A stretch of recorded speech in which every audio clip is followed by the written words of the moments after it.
This is a 110 scale body shell for MST RMX S Plus drift chassis from AliExpress. It arrived without any damage and includes pre-cut masking stickers and decals for a Herbie 53 theme, although I'm not planning to use them.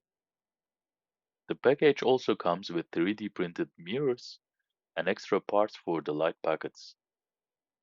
You can additionally buy a 3D printed luggage nut and climbing leather, but I didn't opt for those. The shell is made of polycarbonate, which is transparent naturally, heat resistant, and bendable. I'm planning to use a magnetic body mount to attach this shell to the chassis. And I need to paint the body from the inside. I'll try to film the painting and mounting steps too. So keep tuning for the next steps. This is all I can say today.